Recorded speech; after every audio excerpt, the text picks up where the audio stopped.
الحمد لله نحمده ونستعينه ونستغفره ونؤمن به ونتوكل عليه ونعوذ بالله من شرور أنفسنا ومن سيئات أعمالنا من يهده الله فلا مضل له ومن يضلله فلا هادي له ونشهد أن لا إله إلا الله وحده ونشهد أن سيدنا ومولانا محمد أحمد عبده ورسوله أما بعد فأعوذ بالله من الشيطان الرجيم بسم الله الرحمن الرحيم يا أيها الذين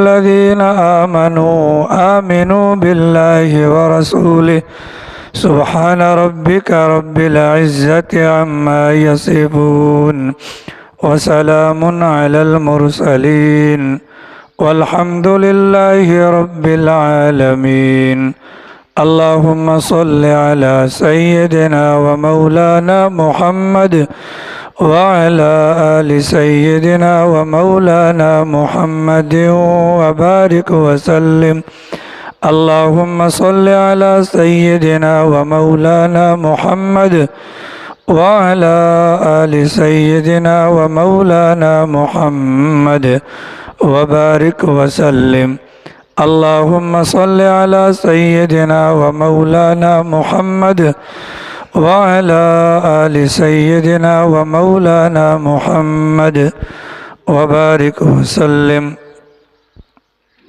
عزیزان محترم واجب الاحترام معزز سامعین کرام بزرگان دین، قرآن کریم کے چھٹے سپارے کے اندر سورۃ المائدہ نامی ایک مبارک سورت ہے۔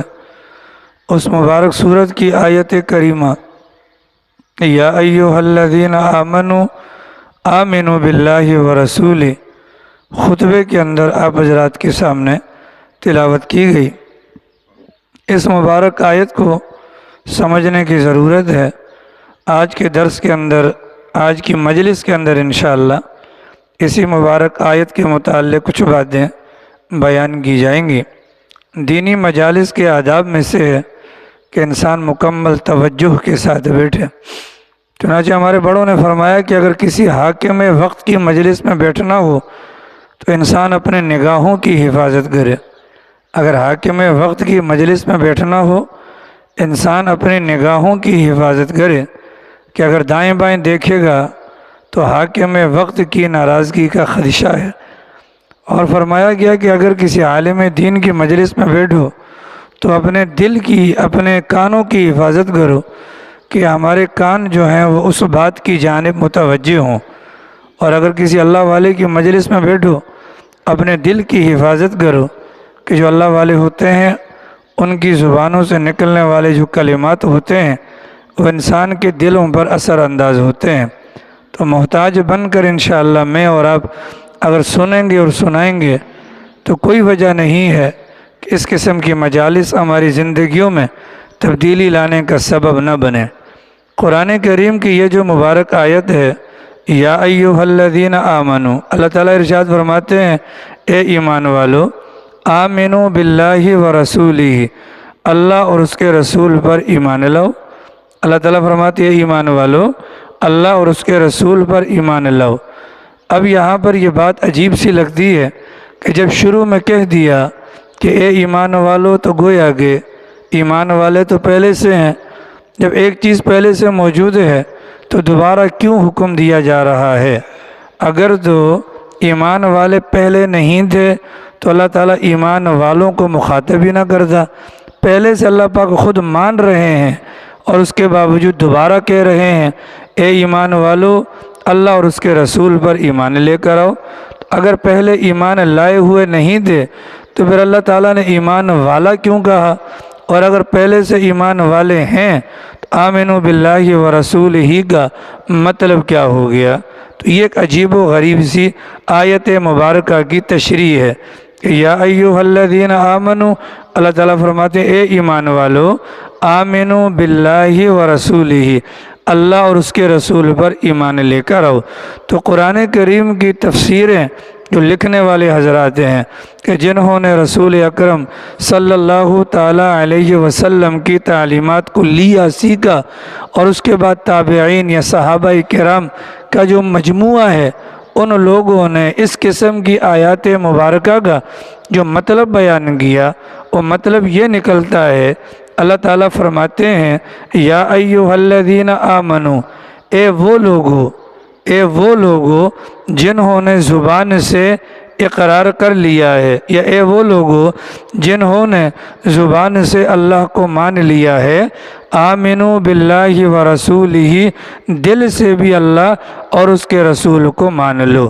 اے وہ لوگو جنہوں نے زبان سے اللہ کو اور اللہ کے رسول کو مان لیا، آمنو باللہ ورسولہ، دل سے بھی اللہ اور اس کے رسول کو مان لو۔ گویا کہ یا ایھا الذین آمنو، جو پہلا والا آمنو ہے، اس سے مراد وہ لوگ ہیں کہ جنہوں نے زبان سے ایمان کو قبول کر لیا، اور دوسرا والا جو آمنو باللہ ورسولہ ہے، اس کے اندر اللہ تعالیٰ کی طرف سے مطالبہ کیا جا رہا ہے، اے وہ لوگوں جنہوں نے فقط اپنی زبان سے ایمان قبول کیا ہے، وہ اپنے دل سے بھی اللہ اور اس کے رسول پر ایمان قبول کر لو۔ تو یا ایھا الذین آمنو کا کیا مطلب ہوا؟ اے وہ لوگوں جنہوں نے زبان سے ایمان قبول کر لیا، آمنو باللہ ورسولہ، دل سے بھی اپنے اللہ کو اور اپنے رسول کو مان لو، یعنی کہ ایمان قبول کر لو۔ جب یہ ترجمہ بنے گا تو گویا کہ اب دو چیزیں آ گئیں، یا ایھا الذین آمنو، وہ جو پہلا والا ایمان ہے اس کا تعلق ہو گیا زبان سے، پھر دوسرا والا آ گیا آمنو باللہ ورسولہ، اس کا تعلق ہو گیا دل سے، اس کا تعلق ہو گیا دل سے۔ تو لہٰذا ایمان کی جب تعریف کی جائے گی تو ایمان کی تعریف کے اندر یہ دونوں چیزیں شامل ہوں گی۔ ایمان کی تعریف میں سب سے پہلی چیز آتی ہے زبان سے اقرار کرنا، سب سے پہلی چیز آتی ہے زبان سے اقرار کرنا، اور دوسری چیز آتی ہے اپنے دل سے اس اقرار کی تصدیق کرنا، اپنے دل سے اس اقرار کی تصدیق کرنا۔ تو یا ایھا الذین آمنو زبان، اور آمنو باللہ ورسولہ یہ اس میں آگے انسان کا دل بھی۔ تو جس طریقے سے زبان سے اقرار ضروری ہے، اسی طریقے سے دل کے ذریعے سے اس ایمان کی تصدیق بھی ضروری ہے۔ اقرار باللسان ہوگا اور تصدیق بالقلب ہوگا، تب کہیں جا کر بندے کا ایمان مکمل ہوگا۔ ٹھیک ہے، ہم ایمان مجمل کے اندر کیا کہتے ہیں؟ آمنت باللہ کما ہوا باسمائہ وصفاتہ وقبلت جمیع احکامہ، اقرار باللسان و تصدیق بالقلب، کہ ہم زبان سے اس بات کا اقرار بھی کرتے ہیں اور ہم دل سے اس بات کی تصدیق بھی کرتے ہیں۔ تو اقرار زبان سے ہوگا اور تصدیق دل سے ہوگی۔ اس مبارک آیت کو اگر دیکھا جائے تو پتہ یہ چلتا ہے کہ زبان کا معاملہ الگ ہے، اللہ تعالیٰ جو حکم دے رہے ہیں وہ حکم کا معاملہ کچھ اور ہے۔ حکم حکم کا معاملہ حکم کا معاملہ کچھ اور، دائیں بائیں نہیں۔ ٹھیک ہے، اے ایمان والو، اللہ تعالیٰ حکم دے رہے، اے ایمان والو آمنو باللہ، گویا کہ اللہ کے حکم کا منشا وہ زبان نہیں ہے، فقط زبان نہیں ہے، بلکہ اللہ تعالیٰ زبان کے ساتھ ساتھ ہمارے دل سے بھی مخاطب ہیں۔ اللہ یہ چاہتے ہیں زبان کی نوک پر جو اقرار ہے وہ اقرار بھی قابل قبول، لیکن اس اقرار کے ساتھ ساتھ دل کی تسلی یا دل کی تصدیق بھی بے حد ضروری ہے۔ بصورت دیگر اسلام ہوگا، ایمان نہیں ہوگا۔ ٹھیک ہے، قرآن کریم کھول کر دیکھیے 26ویں سپارے کے اندر سورۃ الحجرات نامی ایک مبارک سورت ہے، اس مبارک صورت کے اندر اللہ تعالیٰ نے چند لوگوں کے حالات کو بیان کیا۔ وہ دیہات کے رہنے والے تھے، آتے کے ساتھ ہی پیغمبر کی مجلس میں پیغمبر کے ہاتھوں ایمان قبول کر لیتے ہیں، پیغمبر کے ہاتھوں پر ایمان قبول کیا، اور پھر اللہ کے نبی کے سامنے بطور احسان کے اس بات کو بیان کیا۔ کیا کہا انہوں نے؟ اللہ تعالیٰ نے ان کا قول قرآن میں نقل کیا، قالت الاعراب آمنا، یہ دیہات سے آ کر آپ کے ہاتھ پر کلمہ پڑھنے والے آپ پر احسان جتلا کر کہتے ہیں کہ ہم ایمان لے آئے، آپ ان سے منع کریں، آپ ان کو منع کریں، نہیں نہیں نہیں، تم ابھی ایمان نہیں لائے ہو، بلکہ تم یوں کہو اسلمنا، ہم ابھی مسلمان ہوئے ہیں، ہم ابھی کیا ہوئے؟ ہم ابھی مسلمان ہوئے ہیں۔ ولما يدخل الایمان فی قلوبکم، ایمان ابھی تک تمہارے دل کے اندر داخل نہیں ہوا۔ تو پتہ یہ چلا کہ جو زبان سے نکلے گا وہ اسلام ہوگا، اور جو دل کے اندر موجود ہوگا وہ ایمان ہوگا۔ جو زبان پر ہوگا وہ اسلام ہوگا، اور جو دل کے اندر موجود ہوگا اس کو کیا کہیں گے؟ ایمان کہیں گے۔ اس کو کیا کہیں گے؟ ایمان کہیں گے۔ پورا قرآن کریم اٹھا کر دیکھ لیجئے، احادیث مبارکہ کے مجموعے کا مطالعہ کر کے دیکھ لیجئے، اللہ تعالیٰ کی مدد کے وعدے اسلام والوں کے ساتھ نہیں، ایمان والوں کے ساتھ ہیں، اور ایمان کا تعلق انسان کے دل سے ہوتا ہے۔ چنانچہ ہمارے بڑوں کی قبروں پر اللہ تعالیٰ کروڑوں رحمتیں نازل فرمائے، انہوں نے ہمارے لیے اس بات کو مزید آسان کر دیا۔ اب میں اپنی زبان سے کہتا ہوں لا الہ الا اللہ محمد الرسول اللہ، مسلمان تو میں بن گیا، ایمان مجمل میں نے پڑھ لی، آمنت باللہ کما ہوا باسمائہ، آمنت باللہ کما ہوا باسمائہ و صفات، میں دھڑلے سے اعلان کر رہا ہوں، کیا؟ آمنت باللہ کما ہوا باسمائہ، میں اللہ تعالیٰ پر ایمان لایا جیسا کہ اللہ تعالیٰ کی نام ہیں، جیسا کہ اللہ تعالیٰ کی صفات ہیں، وقبلت، میں اس بات پر بھی اقرار کر رہا ہوں یا میں اس بات پر ایمان رکھتا ہوں کہ میں نے اللہ کے سارے احکامات کو قبول کر لیا، اور میں اس بات کا زبان سے اقراری بھی ہوں اور دل کے اندر اس بات کی تصدیق بھی کر رہا ہوں، تو مجھے پوری دنیا کافر نہیں کہے گی۔ وجہ کیا ہے؟ کہ میں نے اقرار بھی کر لیا، اور میں نے زبان کی نوک کی بات بھی کی ہے، اور میں نے دل کی گہرائی کی بات بھی کی ہے۔ تو اگر کیا وجہ ہے اگلا بندہ مجھے کافر کہے گا؟ کوئی وجہ تو سمجھ میں نہیں آتی۔ اب اگلا سوال یہ ہے کہ کیسے پتہ چلے گا کہ میں جو بات زبان سے کہہ رہا ہوں، کہ میری زبان کی نوک پر جو کلمہ موجود ہے، میرے دل کی گہرائی کے اندر بھی وہ کلمہ موجود ہے۔ مظہر خان جتوئی، اے مظہر ادھر آگے آ جا، آگے آ جا، آگے آ جا، سال کے بعد آپ آئے ہو تو تھوڑی سن لو ہماری بھی، ٹھیک ہے؟ نیچے نہ دیکھیں کوئی بھی، اب مجھے دیکھیں، ٹھیک ہے؟ اس سردی کے اندر میں بھی نہا کے آیا ہوں، خدا بھی یقین کرو، یہ بہت بڑی دہشت گردی والا کام ہے اس سردی میں نہانا۔ نہیں سر جی،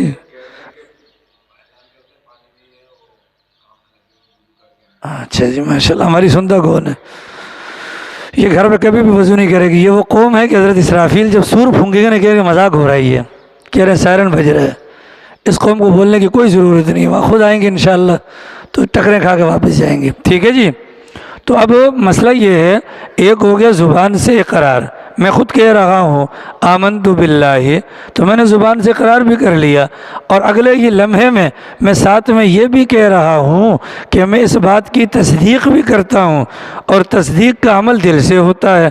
جب میں اقرار کر رہا ہوں تو پھر کیا وجہ ہے کہ کوئی بندہ میرے اوپر کفر کا لیبل لگائے گا؟ لیبل تو نہیں لگانا چاہیے نا۔ لیکن اب سوال یہ ہے کہ میں اپنے دعوے میں کتنا سچا ہوں، کتنا جھوٹا ہوں۔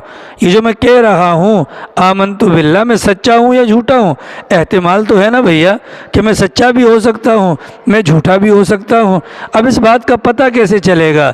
اللہ تعالیٰ ہمارے بڑوں کی قبروں پر کروڑوں رحمتیں نازل فرمائے، اس معاملے کو آسان فرما دیا، اور انہوں نے فرمایا کہ جس ایمان کو قبول کرنے کا اللہ تعالیٰ نے یہاں پر حکم دیا، اے ایمان والو اللہ اور اس کے رسول پر ایمان لے کر آؤ، اس ایمان کی تعریف کے اندر تین چیزیں شامل ہیں۔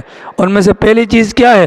اقرار باللسان، زبان سے اقرار کرنا، زبان سے اقرار کرنا، وتصدیق بالجنان، دل سے ان باتوں کی تصدیق کرنا، وعمل بالارکان، اور اپنے جسم کے ذریعے سے، اپنے اعضاء کے ذریعے سے اعمال پیدا کرنا۔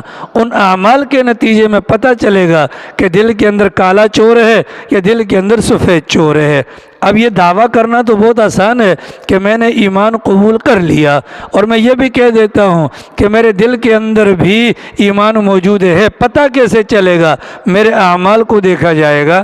جب میرے اعمال کو دیکھیں گے، اگر میرا عمل ایمانیات والا ہے تو میں مومن ہوں، اگر میرا عمل ایمانیات والا نہیں ہے اور زبان سے میں کلمہ پڑھتا ہوں تو اللہ کے کاغذوں کے اندر میں مسلمان ہوں، میں اسلام کا دعوے دار ہوں، ابھی تک ایمان میرے دل کے اندر داخل نہیں ہوا۔ اور اللہ تعالیٰ کی طرف سے جتنی بھی کامیابیاں، کامرانیاں مقدر ہیں قرآن و سنت کے مطالعے کے اندر جو ہمیں ملتی ہیں، جتنے فضائل اللہ نے بیان فرمائے ہیں، وہ سارے کے سارے ایمان والوں کے لیے ہیں، اسلام والوں کے لیے نہیں ہیں۔ اتنی بات واضح ہوگی۔ یا ایھا الذین آمنو، اے ایمان، اے وہ لوگو جو زبان سے اقرار کر چکے ہو، آمنو باللہ ورسولہ، دل سے اور اعضاء اور جوارح سے اللہ کو اور اللہ کے رسول کو مان لو، تب کہیں جا کر اس مبارک آیت پر عمل ہوگا۔ اب یہ جو معاملہ ہے ایمان لانے والا، یہ تو بہت آسان ہو گیا، یہ تو بہت آسان ہو گیا کہ میں زبان سے کلمہ پڑھ لوں اور میں ساتھ میں دعویٰ بھی کر دوں کہ میں نے تصدیق کر لی ہے، تو گویا کہ یہ معاملہ تو بہت آسان ہو گیا۔ اصل جو معاملہ ہے وہ کوئی اور ہے، جس کا مطالبہ اللہ تعالیٰ قرآن کریم کے اندر فرماتے ہیں۔ اس مطالبے کی بنیاد پر جو ایمان مطلوب ہے، وہ ایمان الفاظ میں بیان نہیں ہوگا، وہ ایمان لوگوں کی زندگیوں میں نظر آئے گا۔ آج ہمارے سامنے قرآن موجود ہے، اگر کوئی غیر مسلم آتا ہے اور ہمیں کہتا ہے بھئی تمہارا اسلام کہاں ہے، ہم قرآن کریم اٹھا کر دے دیں گے، بخاری شریف احادیث مبارکہ کا مجموعہ وہ اٹھا کر دے دیں گے، تاریخ اسلام کو اٹھا کر دے دیں گے، ہم ان کو بتلائیں گے یہ ہمارا ایمان یا یہ ہمارا اسلام۔ تو صحابہ کرام کے زمانے میں تو یہ کتابی شکل میں قرآن بھی نہیں تھا، اور پیغمبر صلی اللہ علیہ وسلم کے فرامین بھی کتابی شکل میں موجود نہیں تھے۔ اس زمانے کے اندر کافر پوچھتے ہاں بھئی ایمان کیا ہے، اسلام کیا ہے، تمہارا ایمان کہاں ہے، تمہارا اسلام کہاں ہے، تو وہ کسی اور صحابی کی طرف اشارہ کر کے بتلاتے، وہ دیکھو ہمارا ایمان جا رہا ہے، وہ دیکھو ہمارا اسلام جا رہا ہے۔ مطلب وہ جو مسلمان تمہیں دکھ رہا ہے نا، جو کچھ اس کی زندگی میں ہے وہی ہمارا اسلام ہے، جو کچھ ہمارے اسلام میں ہے وہ سب کچھ اس کی زندگی میں نظر آئے گا۔ لہٰذا ایک نبیوں کی جماعت ہے، ایک نبیوں کی جماعت ہے جو لوگوں کو دعوت دیتی ہے ہمارے پیچھے چلو، ہمارے پیچھے چلو، اور دوسری صحابہ کرام کی مقدس جماعت ہے جو لوگوں کو کہتی ہے اگر کامیابی چاہتے ہو تو ہمارے جیسے بن جاؤ، ہمارے جیسے بن جاؤ۔ جب ہمارے جیسے بنو گے تو کیا مطلب، کیا 1.25 لاکھ صحابہ کرام کسی کو غلط طریقے کی دعوت دیں گے؟ کبھی بھی نہیں۔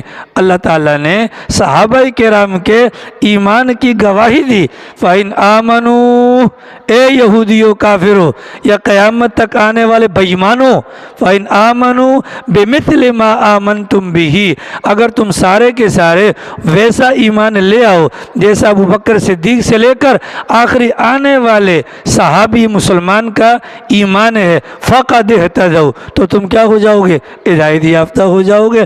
وَإِن تَوَلَّوْا، اور اگر تم روح گردانی کرو گے، مطلب ان جیسا ایمان قبول نہیں کرو گے، وَإِن تَوَلَّوْا فَإِنَّمَا عَلَيْكَ الْبَلَاغُ، اے لوگوں تمہارے ذمہ تو خالی بات پہنچانا ہے۔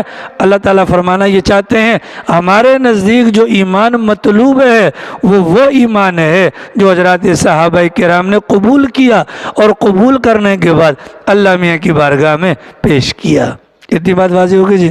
ایمان ہے زبان کی نوک پر، زبان کی نوک ہی سے ہم تصدیق کا دعویٰ کرتے ہیں، لیکن ایمان کی تعریف کیا ہے؟ ارے بابا جی ادھر مڑ جائیں، میری طرف، آپ میری طرف پڑھے، آپ جی آپ میری طرف مڑے، میری طرف بات سنیں، بات سن لیں، باقی قبلہ یہیں پر انشاءاللہ، آپ کسی اور وقت مراقبہ کر لیجئے گا، ٹھیک ہے؟ اور کوئی تسبیح پڑھ رہا ہے، تسبیحات روک لیں، تسبیحات کا بھی اپنا وقت ہوتا ہے، ٹھیک ہے؟ کوئی تلاوت کر رہا ہے وہ بھی روک لیں، ہر چیز کا ایک وقت ہوتا ہے، ہر چیز کا ایک وقت ہوتا ہے، تو ہر چیز کو اس کے وقت پر کیا جائے تو مزہ دیتی ہے، تو کیا دیتی ہے؟ مزہ دیتی ہے، ٹھیک ہے؟ ایمان والو ایمان لے کر آؤ، اب ایمان والے الحمدللہ ایمان لے کر آ گئے الحمدللہ، پتہ کیسے چلے گا؟ پتہ کیسے چلے گا؟ ایمان کی تعریف پر اپنے آپ کو پرکھنا پڑے گا، جب ایمان کی تعریف بیان ہوتی ہے تو کہا جاتے اقرار باللسان، ہم چوڑے ہو جاتے الحمدللہ ذوق مسلمہ، ہاں میں مسلمان ہوں، ٹھیک ہے؟ اور جب بات آتی ہے تصدیق بالجنان، پھر بھی ہم چوڑے ہو جاتے ہیں، لیکن جب بات آتی ہے کہ وعمل بالارکان، ہمارا نبی ہے نا امام الانبیاء ہیں، ہمیں تو کوئی ٹینشن ہی نہیں ہے، ہم نے مرنا ہے اور پیغمبر نے ہاتھ پکڑ کر ہمیں جنت کے اندر ڈال دینا ہے، یہ خیال استو محال استو جنون۔ دیکھیے ہم نے قرآن پر ایمان لائے ہیں، ہم قرآن پر ایمان لائے ہیں نا، تو قرآن کریم کی زبر کا بھی انکار کر دیا، زیر کا بھی انکار کر دیا، ہم کافر ہو جائیں گے؟ تو یہ تو پوری آیت ہے قرآن کی، اس پر ایمان لانے کا مطلب کیا ہے؟ عمل کر کے دکھاؤ نا بھائی، عمل کر کے دکھاؤ، اور عمل کا پتہ کب چلے گا؟ جب ہمارے وجود سے جسم سے نکلنے والے اعمال گواہی دیں گے کہ واقعتاً یہ مومن ہے، واقعتاً یہ مومن ہے، یہ ایمان والا ہے۔ بصورت دیگر یہ زبانی جمع خرچ کے سوا اور کچھ بھی نہیں ہے۔ اس قسم کے ایمان والوں سے اگر پوری دھرتی بھی بھر جائے، اللہ پاک سے مل کر ایک روٹی کا ٹکڑا بھی نہیں لے سکتے۔ آ رہی سمجھ شریفہ میں؟ بولیے سمجھ میں آ رہی ہے؟ ایمان ہے الحمدللہ۔ اگر اتنا ہی آسان تھا، ابو جہل کو کیا موت پڑی تھی کہ قیامت کی صبح تک لانتے کھانے کی؟ کیا وجہ تھی؟ وہ سمجھتا تھا کہ یہ لا الہ الا اللہ محمد الرسول اللہ، یا ایمان کا مطلب یہ چار الفاظ کا زبان سے اقرار نہیں، اس کے پیچھے لمبی زندگی ہے، چینج لانا پڑے گا اپنے اندر، اور وہ چینج میں لا نہیں سکتا، اس لیے کہ میں مکہ مکرمہ کا سردار ہوں، چینج لانے کی صورت میں میرے مفادات پر زد پڑے گی، اس بنیاد پر وہ ایمان نہیں لایا۔ ابو طالب سرکار کے چچا، غمی خوشی ہر حال کے اندر سرکار کا ساتھ دینے والے، لیکن ایک کلمہ پڑھ لیتے، ایک لائن کا کلمہ پڑھنا ان کے لیے کون سا دشوار ہوتا، لیکن نہ پڑھنے کی وجہ وہ سمجھدار تھے، وہ کیا تھے؟ سمجھدار، انہیں معلوم تھا یہ کلمہ نہیں ہے، محمد جو دنیا میں آئے ہیں ایک مکمل زندگی لے کر آئے ہیں، ان کے اعمال کی طرح اعمال اپنائے جائیں گے تو زبان کی نوک سے نکلا ہوا کلمہ واقعتاً کلمہ ہوگا، بصورت دیگر کلمہ نہیں ہوگا، بلکہ لوگوں کو متاثر کرنے کے لیے یا اپنی جان بچانے کے لیے ایک ہیلا ہوگا اور ایک بہانہ ہوگا۔ آ رہی سمجھ شریفہ میں جی؟ آ رہی ہے؟ انسان کی جو اصل قیمت ہے نا وہ ایمان کی وجہ سے ہے، انسان کی جو اصل قیمت ہے وہ ایمان کی وجہ سے ہے، بصورت دیگر انسان کی کوئی قدر نہیں ہے اور کوئی قیمت نہیں ہے۔ اصل جو انسان کا وزن جو تولا جائے گا ایمانیات کی بنیاد پر تولا جائے گا، وگرنہ موٹاپے کی وجہ سے نہیں، کہ کوئی کہے گا میں بہت بڑا موٹا ہوں جی، بس اللہ میاں تو مجھے دیکھ کر متاثر ہوئے بغیر نہیں رہ پائیں گے، نہیں، اللہ کسی کانگڑی سے بھی متاثر نہیں ہوتا، اللہ کسی موٹے سے بھی متاثر نہیں ہوتا۔ اللہ کو متاثر کرنے والی چیز کیا ہے؟ ایمان ہے۔ جس بندے کے دل کے اندر ایمان ہوگا وہ ہوگا متاثر کن شخصیت، جیسا کہ ابوبکر صدیق رضی اللہ تعالی عنہ، پھر اللہ میاں ان کے لباس کی بنیاد پر ان پر اتنا فخر فرمایا کہ فرشتوں کو حکم دیا ابوبکر کی طرح لباس پہنو، اور پھر باقاعدہ سرکار کے پاس جبرائیل امین کو بھجوایا کہ ابوبکر صدیق سے کہیں اللہ نے آپ کو سلام بھجوایا ہے۔ حالانکہ ابوبکر صدیق کیسے تھے؟ انسان تھے نا بھائی، 2 کان دے، 2 آنکھیں دی، 1 ناک دی، 1 ماتھا، 1 وجود۔ سوال یہ ہے ابوبکر صدیق کا وزن کیسے بڑھا؟ ایمانیات کی بنیاد پر بڑھا۔ چنانچہ ہمارے بڑوں نے فرمایا ابوبکر صدیق نبی نہیں تھا پر نبی سے کم بھی نہیں تھا۔ ابو بکر صدیق نبی نہیں تھا پر نبی سے کم بھی نہیں تھا. نبی کے اندر ابو بکر کے اندر تاج نبوت کا فرق تھا کہ ابو بکر صدیق کے سر پر نبوت کا تاج نہیں تھا، وگرنہ ایمانیات کا جو معاملہ ہے ابو بکر صدیق کا بھی ویسا ہی تھا جیسا کہ رسول اللہ صلی اللہ علیہ وسلم کا تھا. ابو بکر صدیق کا مقام کیسے بڑھا؟ ایمان کی بنیاد پر. تمام صحابہ کا مقام کیسے بڑھا؟ ایمانیات کی بنیاد پر. اتنا بڑا ان کا ایمان یا اتنا بڑا ان کا مقام اللہ میاں کے ہاں قرار پایا کہ اگر آج کوئی ابو بکر کو گالی دے گا وہ بندہ کافر ہو جائے گا، اگر آج کوئی عمر کو گالی دے گا وہ کافر ہو جائے گا. سوال یہ ہے اگر کوئی ابو حنیفہ کو گالی دے وہ کافر نہیں ہوتا، ابو بکر صدیق کو گالی دینے پر کیوں کافر ہو جائے گا؟ وجہ یہ ہے ان کا جو ایمان کا لیول تھا وہ اتنا زیادہ تھا کہ اللہ کو اتنا پسند آیا، ان کے ایمان کے لیول کو اٹھا کر اللہ نے قبول کیا. قرآن کے اندر اس لیول کا ایمان اللہ نے قیامت تک آنے والے لوگوں سے مانگا. ایسا ایمان بناؤ گے تو تم ایماندار کہلاؤ گے، ورنہ تم بے ایمان بن جاؤ گے.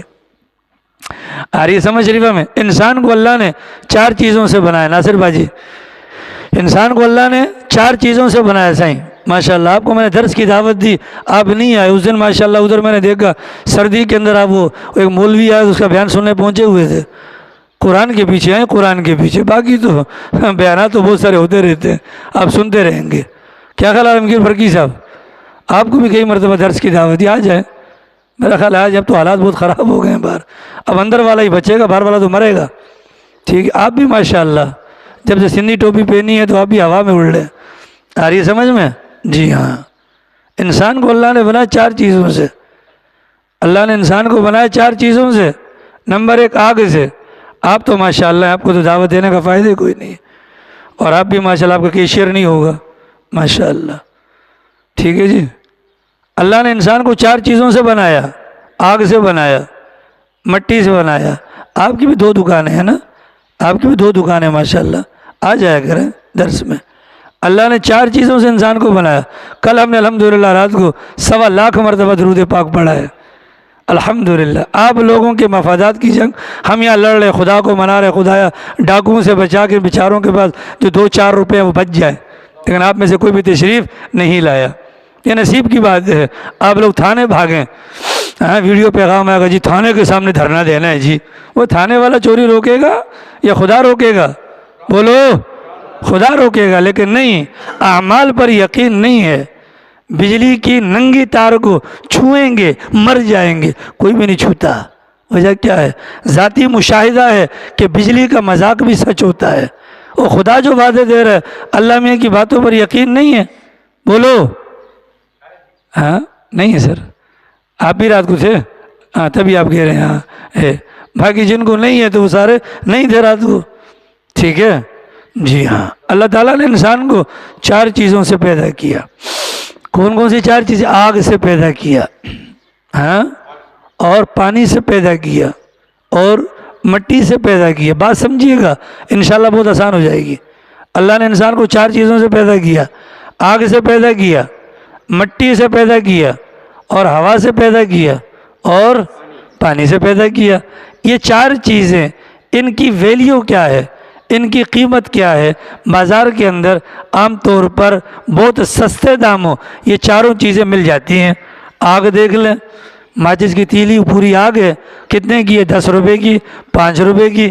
پانی دیکھ لیں، اپنا یہاں پر جو 13 لیٹر کا جو گیلن ملتا ہے 20 روپے کا یا 30 روپے کا.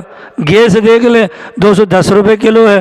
اور چوتھی چیز مٹی ہے، وہ تو ویسے بھی مفت میں ہے، لیکن ڈمپر والا اگر لائے گا تو چونکہ وہ چوری کر کے لائے گا، دھکے کے پیسے دے گا تو وہ ہم سے پیسے لے لیتا ہے. گویا کہ کل ملا کر یہ 4 چیزوں کی قیمت 1000 روپیہ بھی نہیں بنتی. ٹھیک ہے. اور اللہ تعالیٰ نے ان 4 بے وقعت چیزوں سے ایک انسان بنا کر کھڑا کر دیا.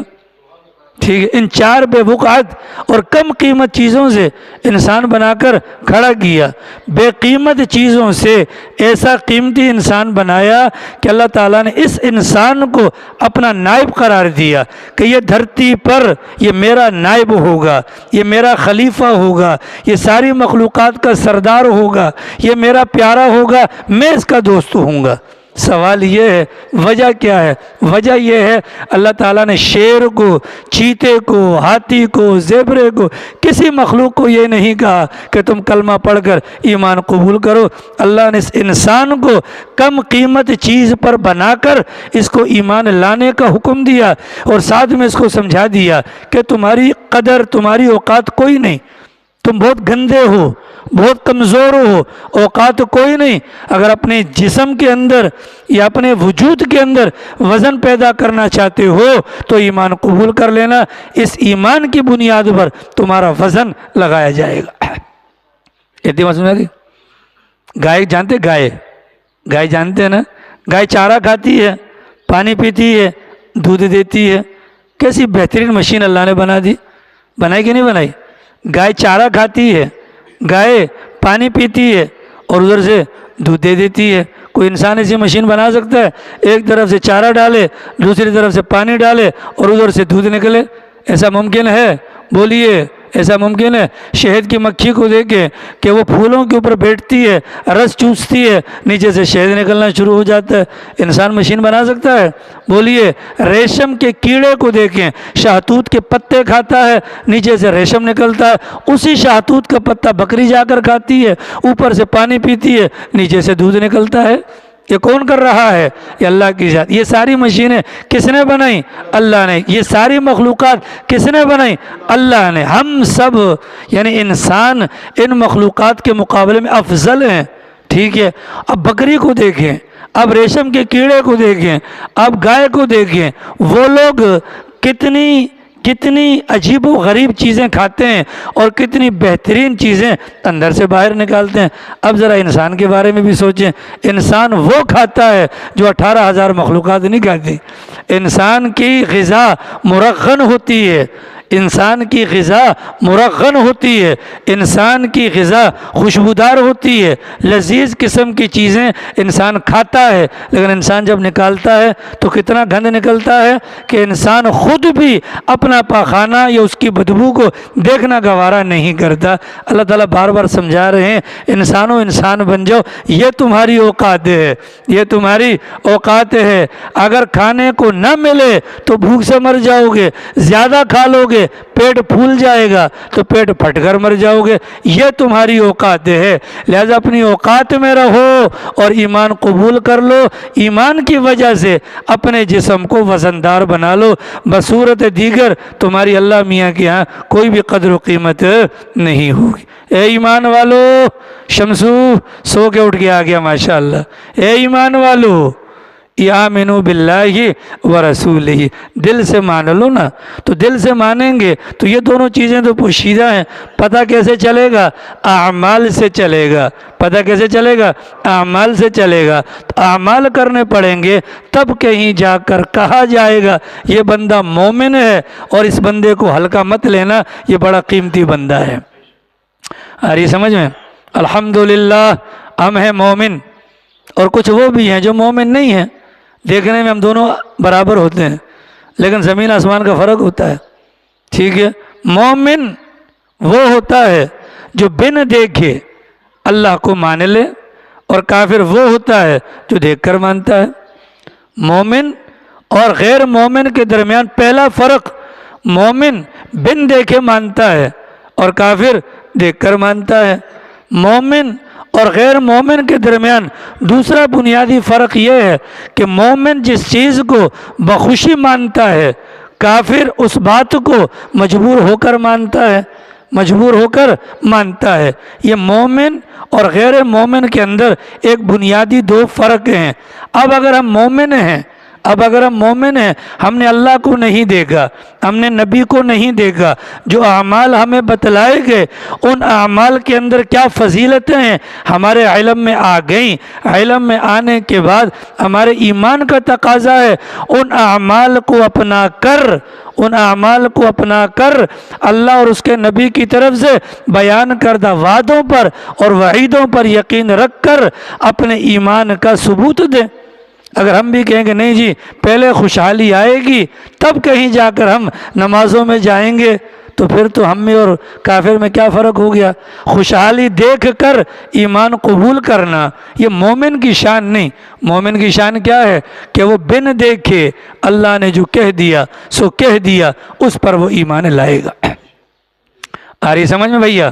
ایمان والو ایمان قبول کرو۔ ایمان کا پتہ اعمال سے چلے گا، ایمان کا پتہ اعمال سے چلے گا۔ اعمال انسان کرے گا، انسان اعمال کرے گا اور اعمال انسان کرتا بھی ہے، لیکن یہ اعمال جو ہیں ان اعمال کو کرنے کے لیے جو ضروری چیز ہے اعمال کا سیکھنا، ان اعمال کے ذریعے سے ملنے والے انعامات پر یا اللہ کی جانب سے وعدوں پر مکمل یقین ہونا، پھر تو ہوگا فائدہ۔ وگرنہ اگر اسی طریقے سے رہیں گے تو یہ جو اعمال ہم کر رہے ہیں ان اعمال کی بنیاد پر ہم ساری زندگی بے ایمان ہوں گے، ایمان والے نہیں ہوں گے۔ ٹھیک ہے بھیا؟ تو الحمدللہ ہم سارے مسلمان ہیں، ایمان والے ہیں، نام ایمان والا، کان میں اذان بھی دی گئی، مسلم اور مومنوں کے ساتھ ہمارا اٹھنا بیٹھنا ہے۔ کیا ہم میں سے کوئی ایسا مائی کا لال ہے جو اس بات پر تیار ہو کہ جا کر کسی عالم دین کو اپنے ایمانیات میں سے وضو کا طریقہ بتائے کہ حضرت ذرا میرا وضو کا طریقہ چیک کیجئے گا، حضرت ذرا میری نماز کا طریقہ چیک کیجئے گا، حضرت ذرا میری قرآن کی تلاوت کو چیک کیجئے گا، تاکہ پتہ تو چلے یہ ایمان کے مبادیات ہیں، یہ وہ اعمال ہیں۔ بات ہوئی نا؟ ٹھیک، تشریف رکھیں۔ یہ وہ بنیادی چیزیں بھیا، یہ وہ بنیادی چیزیں ہیں۔ جب ایمان قبول کر لیا، دل سے تصدیق کی، اعضاء سے ان کا اظہار کیا، اب اللہ کے خزانوں سے لیں، اب اللہ کے خزانوں سے لیں، اب اللہ کے خزانوں سے لینا ہمارے لیے آسان ہو جائے گا۔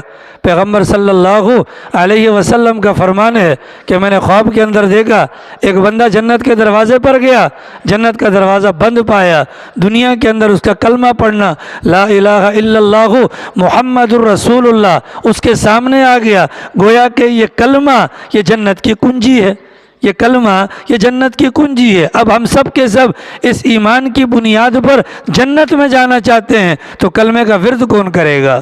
کلمے کا ورد کون کرے گا؟ تو کلمے کا ورد ہمیں کرنا پڑے گا۔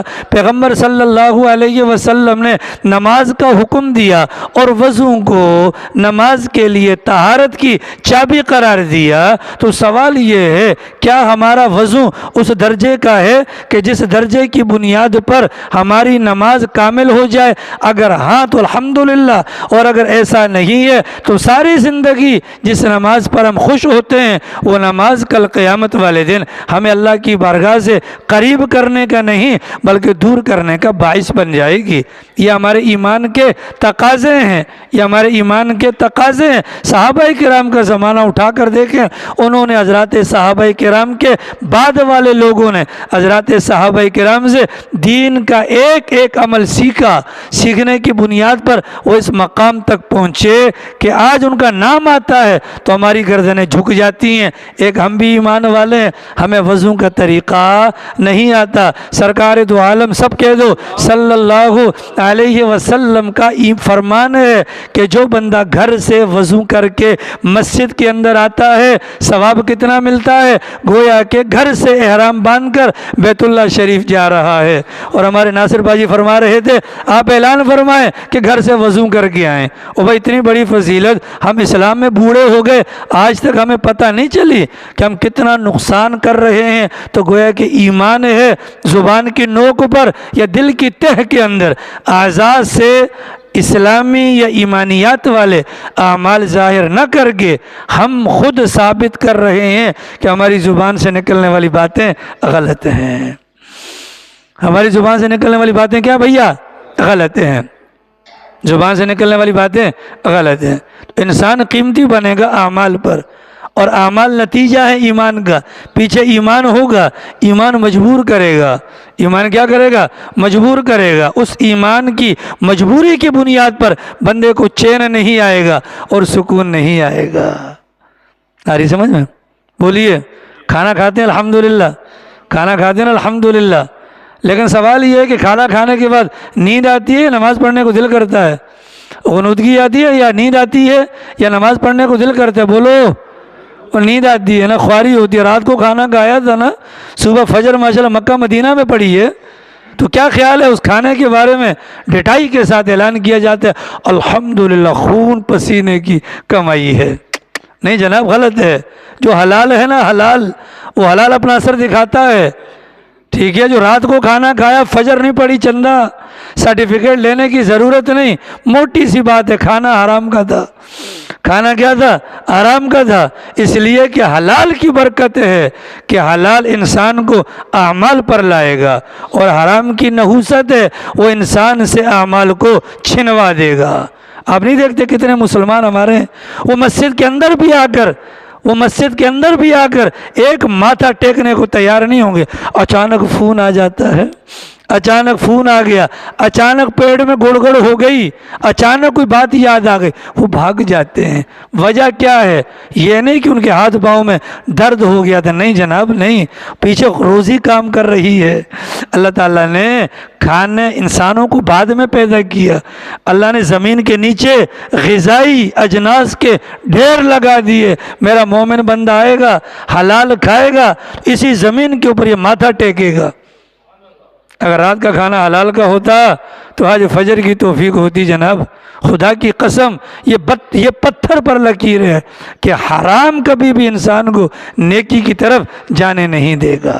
مولانا محمد ادریس صاحب کاندیلوی رحمۃ اللہ علیہ بڑے اللہ والے تھے، غور سے سنیے گا۔ داؤد بنگش، مجھے دیکھ لے بیٹا، آیا بھی لیٹ ہے اور دیکھ بھی ادھر رہا ہے، مجھے دیکھ لے خدا کے بندے، ایسے اسٹائلش طریقے سے بیٹھا ہو جیسا کہ اپنا علامہ اقبال کا پوتا ہو، ٹھیک ہے؟ لیاری میں اتنا عزت دار آدمی ہے نہیں ویسے، ٹھیک ہے؟ وہ ایک ہی پاکستان بنایا تھا، وہ بن گیا، اب دوسرا نہیں بنے گا۔ قاری سمجھ شریفہ میں مولانا محمد ادریس صاحب کاندیلوی رحمۃ اللہ علیہ فرماتے ہیں کہ ایک دن سفر پہ جا رہا تھا، راستے میں تو زمانے میں ہندوستان کے اندر فرماتے ہیں کہ رات کا وقت ہو گیا، عالمگیر برکی صاحب، تو رات کا وقت ہو گیا تو ایک مسجد تھی اجاڑ ویران، میں نے جا کر مسجد کی صفائی وغیرہ کی اور اذان دی، تو کچھ 2-4 بندے نماز کے لیے آ گئے، اور میں نے مغرب کی نماز پڑھی تو ایک بندہ مجھے دیکھتا رہا، گھورتا رہا، اور پھر وہ عشاء کی نماز میں بھی آیا، اور عشاء کی نماز کے اندر آ کر بھی اس نے مجھے دیکھا تو مجھے سائڈ پر کر کے کہا کہ حضرت رات یہیں گزاریں گے؟ کہا جی۔ کہا مسافر ہیں؟ کہا جی۔ وہ بندہ گیا گھر سے 4 روٹیاں لے کر آ گیا، 3 روٹیاں لے کر آ گیا۔ کتنی روٹیاں؟ 3 روٹیاں لے کر آ گیا۔ حضرت فرماتے ہیں میں نے اس کو شکریہ ادا کیا، 3 روٹیاں کھا کر جیسے ہی رات کو سویا، اس ایک رات میں 3 مرتبہ رسول اکرم صلی اللہ علیہ وسلم کی خواب کے اندر زیارت ہوئی۔ میں بڑا حیران ہو گیا، صبح جانا تھا لیکن میں نے سوچا کہ جگہ بڑی مبارک ہے، ایک رات میں 3 مرتبہ سرکار کی زیارت ہوئی ہے، نہیں جاؤں گا۔ اگلے دن جان بوجھ کے خود بخود رک گیا، اور رات کا وقت ہوا، وہی بندہ دوبارہ نظر آیا، پھر کہا کہ مسافر ہے۔ میں نے کہا کہ ٹھیک ہے، وہ گیا اور 2 روٹیاں لے کر آیا۔ کتنی روٹیاں؟ 2 روٹیاں لے کر آیا، حضرت والا کو دیں، حضرت والا نے 2 روٹیاں کھائیں تو 2 مرتبہ پیغمبر کی زیارت ہوئی۔ حضرت سمجھ گئے کہ جگہ کا معاملہ نہیں، یہ روٹیوں کا کمال ہے۔ تیسرے دن وہ بندہ پھر آیا اور کہا حضرت مسافر ہیں؟ کہا جی۔ 1 روٹی دے کر جانے لگا، حضرت نے اس کا ہاتھ پکڑ لیا، اور اللہ کے بندے کہانی تو سنا، 3 روٹیاں کھائیں 3 مرتبہ زیارت، 2 روٹیاں کھائیں 2 مرتبہ زیارت، ماجرا کیا ہے؟ اس نے کہا کہ میں مزدور آدمی ہوں، روزانہ کی بنیاد پر 3 روٹیوں کے بقدر کماتا ہوں، 1 اپنی روٹی، 1 بیوی کی روٹی، 1 بچے کی روٹی۔ پہلے دن پتہ چلا آپ مسافر ہیں، میں اپنی روٹی بھی اٹھا لایا، اپنی بیوی کی اٹھا کر لایا، بچے نے کہا کہ میری روٹی بھی دے دینا، وہ 3 روٹیاں لا کر دیں۔ اگلے دن بچہ فاقے کی وجہ سے بے ہوش ہو گیا تھا، اس کی روٹی اس کو واپس کی، اپنی اور بیوی کی روٹی اٹھا کر آپ کو دے دی۔ آج جب آنے لگا، بیوی بھی بے ہوش ہو چکی تھی، اپنی روٹی لا کر آپ کو دی، اور میرا خود 4 دن کا فاقہ ہے، اللہ کے لیے کل اب یہاں سے چلے جائیے گا۔ یہ حلال کی برکت ہے بھیا۔ یہ کس کی برکت ہے؟ یہ حلال کی برکت ہے، ٹھیک ہے؟ تو حلال کون اپنائے گا؟ جس کے دل کے اندر ایمان ہوگا نا بھیا، جس کے دل کے اندر ایمان ہوگا۔ اب دل کے اندر ایمان نہیں ہے تو خالی خولی جمع زبانی خرچ سے اللہ تعالیٰ کی طرف سے فیصلے نہیں آئیں گے۔ یہ پاکستان کیوں بنا تھا بھیا؟ پاکستان کا مطلب کیا؟ لا الہ الا اللہ کا نعرہ تو لگاتے ہو، کیا فقط یہ مقصود تھا کہ ہم زبان سے کلمہ پڑھ لیں گے؟ نہیں بھیا، وہاں کے لوگوں کا جو مطالبہ تھا وہ یہ تھا کہ ایک ایسی آزاد ریاست ہو جس میں کھل کر ہم اپنے دینی اعمال کو سر انجام دے سکیں۔ کیا ہم لوگ وہ کام کرتے ہیں؟ بولیے۔ 80,000 سے زیادہ یا 2 لاکھ کے لگ بھگ مسلمانوں نے جامع شہادت قبول کیا۔ کس بنیاد پر؟ کہ ایمان والوں کے لیے ایسا ملک قائم ہو جہاں پر ایمان والے اپنی مرضی سے، اپنے اعضاء سے اپنا ایمان ظاہر کر سکیں۔ آج ہم نے داڑیاں منڈوائی ہوئی سکھوں کی طرح، ہاں؟ کیا ہندوستان کی آزادی اس لیے تھی ہم داڑیاں منڈوا کر فیشن بنا کر پاکستان کو آباد کریں گے؟ حاشا وکلا، خدا کی قسم۔ آج جاؤ بابا قوم کے مزار پر، علامہ اقبال کے مزار پر جا کر پوچھو آپ نے اس وجہ سے پاکستان کی آزادی کے لیے ایک تحریک چلائی گی، نیچے سے لانتے دیں گے وہ کہ ہمارے ساتھ تم نے دغا بازی کی ہے۔ قرآن کھول کر دیکھیے، اللہ نے کہیں پر بھی نہیں کہا کہ مسلمانوں کو اللہ غالب کرے گا۔ اللہ ہر جگہ کہتا ہے وَأَنْتُمُ الْأَعْلَوْنَ إِن كُنتُم مُؤْمِنِينَ، اگر تم ایمان والے ہو۔ قرآن کھولو، پہلی آیت، الف لام میم ذالک الکتاب، یہ ہے وہ کتاب لا ریب فیہ، جس میں کوئی شک نہیں ہے، ھدی للمتقین، یہ کیا ہے؟ یہ متقین کے لیے۔ تو متقین کون ہوں گے بھیا؟ وہ ہوں گے جو پیچھے ایمان ہوگا۔ متقین کون ہے سلمان؟ آپ نے جمائی لینے کی ناکام کوشش کی، لیکن میں اسرائیل سے بھی پہلے پہنچ گیا تھا وہاں پر۔ الذین یؤمنون بالغیب، جو غیب پر ایمان رکھتے ہیں، ہیں اور نماز پڑھتے ہیں اور زکوٰۃ دیتے ہیں، آگے پیچھے والے تمام احکامات کو دل سے قبول کرتے ہیں۔ آج رونا رویا جا رہا، کیا کریں جی؟ ڈاکو نے جینا دوبر کر دیا۔ بھائی ڈاکو نے نہیں کیا کچھ بھی، ڈاکو نے کچھ بھی نہیں کیا، خدا کی قسم یہ اپنی ہماری شامت اعمال ہے۔ بنی اسرائیل میں ایک بندے نے زنا کیا تھا، اللہ میاں کو اتنا غصہ آیا 70,000 بندوں کو موت کے گھاٹ اتارا تھا، تب اللہ میاں کا غصہ ٹھنڈا ہوا تھا۔ یہاں تو لیاری کے اندر گھر گھر کے اندر زناکاری ہے، گھر گھر کے اندر زناکاری ہے۔ کن خیالوں میں مست ہیں ہم کہ خالی طوطے کو بلا کر اس کو طوطا کو کلمہ یاد کروا دو، طوطا بھی کہے گا میں جنت میں اڑوں گا۔ نہیں بھائی، آرام جنت میں نہیں جاتا، آرام جنت میں نہیں جاتا۔ خدا را اپنے حالات پر رحم کرے۔ لا الہ الا اللہ محمد الرسول اللہ، یہ کلمہ ایمان ہے۔ ایمان کا پتہ چلے گا اعضاء سے، جوارح سے، اور ایمان کے احکامات میں سے سب سے بڑا حکم کیا ہے؟ حلال کماؤ گے، پاکیزہ اعمال اپناؤ گے، ٹھیک ہے؟ اگر کوئی کہتا ہے کہ جی میرا کچھ ہو گیا، ڈاکہ پڑ گیا، حالات پر ذرا غور کیجئے گا، جو حلال ہوگا وہ کبھی بھی چوری نہیں ہوگا، حلال کبھی چھینے گا نہیں۔ بھئی حلال کے ساتھ اللہ ہے، حلال کے ساتھ کون ہے؟ اللہ ہے، حلال کبھی نہیں چھینے گا۔ اور جو دعوے دار ہیں کہ ہمارا حلال ہے، ان کو سامنے کھڑا کریں، ان کی ویڈیو بنائیں، اور پھر اس کے بعد ایمان کی تعریف کو اس پر فٹ کریں۔ ایمان نام ہے کس کا؟ اقرار باللسان وتصدیق بالجنان وعمل بالارکان، اس کے سر سے لے کر پاؤں کے ناخن تک دیکھیں، اسلام کا کوئی ایک حکم بھی یا ایمانیات کا کوئی ایک عمل بھی اس کے اوپر لاگو نظر نہیں آئے گا۔ اسلام کو گالیاں نہ دو، اسلام کو گالیاں نہ دو، ٹھیک ہے؟ اگر تو کیا ہے قبول خوش دلی سے آ جاؤ پھر، اور اگر نہیں کیا اسلام کو بدنام نہ کرے۔ کہا جاتا ہے کہ پاکستان مسلمانوں کا ملک ہے، بالکل ہے، انکار نہیں، لیکن پاکستان جب تک ایمان والوں کا ملک نہیں بنے گا، پاکستان کے اندر ترقی کبھی بھی نہیں آئے گی۔ فضولیات کے اندر ہم لگے ہوئے ہیں جی، بحث مباحثہ، گورنمنٹ نے مہنگائی کر دی۔ کون کہہ رہا ہے گورنمنٹ نے مہنگائی کی ہے؟ لیاری تیسر ٹاؤن کے رہنے والے جب شراب کی مجالس میں کنجریوں کے اوپر پیسے لٹواتے تھے، وہ وقت یاد نہیں؟ نیو ابھی 2023 کی اوپننگ میں لیاری والوں نے جا کر بیریا ٹاؤن کے اندر آتش بازی میں حصہ نہیں لیا۔ کون کہہ رہا ہے مہنگائی ہے؟ کس نے کہہ دیا مہنگائی؟ کوئی ایسا مائی کا لال مجھے دکھائیں کہ جو قسم کھا کر کے ہے میرے گھر پر فاقہ ہے، اور پیغمبر کے گھر پر تو 2 مہینے تک چولہا نہیں جلا۔ ہمارے درد سر میں ہے، کھجاتے چوتڑ کو ہیں۔ عجیب و غریب بات ہے یار، مسئلہ تو پہلے حل کرو یار، مہنگائی کیوں ہے، مہنگائی کیوں ہے؟ یہ سمجھ شریفہ میں چند بندوں کی غلط حرکتوں کی وجہ سے ہمارا علاقہ بھی متاثر ہوا، ہمارا علاقہ بھی متاثر ہوا۔ وقت کی ضرورت کا تقاضا یہی ہے بھیا، خدا را اپنے اعمال پر توجہ دیں، اپنے اعمال کو ٹھیک کرنے کی کوشش کریں۔ تھانے کا گھیراؤ، ناظرن بند کرنا، ہائی وے کو بند کرنا مسائل کا حل نہیں، توبہ کرنا مسائل کا۔ یا اللہ ہمیں پتہ نہیں تھا، خدایا ہمیں پتہ نہیں تھا۔ آ جاؤ مساجد کے اندر، آج اب دیکھو یہ بے روزگار ہیں جو ہوٹلوں پر بیٹھتے ہیں، 1000 500 روپے کے روزانہ بل ہیں، اور پھر کہتے ہیں کہ جی مہنگائی بڑی ہے جی، ملک کا تو بیڑا غرق کر دیا جی ان ٹولوں نے۔ نہ بابا، ملک کا بیڑا غرق انہوں نے نہیں، آپ نے کیا ہے، ٹھیک ہے؟ آج عام انسان کی حالت کیا ہے؟ وہ یہ سمجھتا ہے کہ کل قیامت کا دن ہوگا، لوگ جنت میں، لوگ جہنم میں جا رہے ہوں گے، کوئی پل صراط پر جا رہا ہوگا، اور کوئی نامہ اعمال کے تلنے کے لیے وہاں جا رہا ہوگا۔ اس سے کوئی پوچھے کہ تو کہاں ہوگا، تو وہ کہے گا میں دیوار پر بیٹھا ہوا تماشا دیکھ رہا ہوں گا۔ یہ تو غلط بیانی ہے۔ آ رہی سمجھ شریفہ میں؟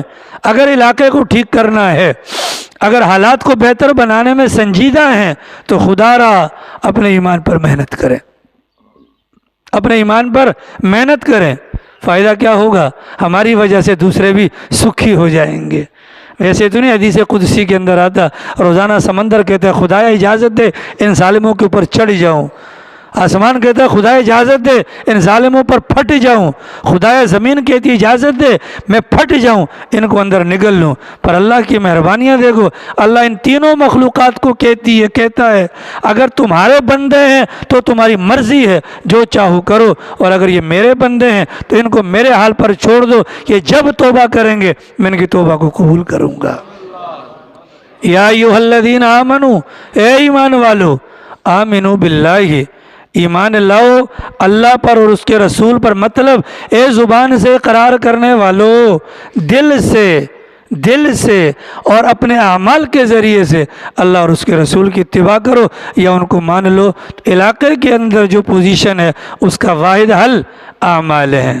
واحد حل کیا ہے؟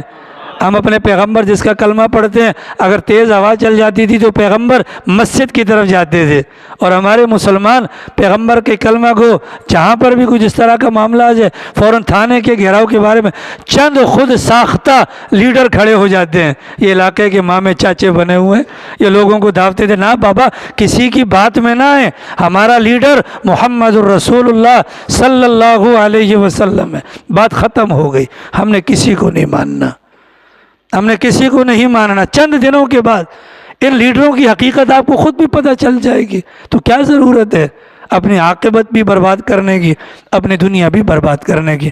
اللہ تعالیٰ توفیق ہے۔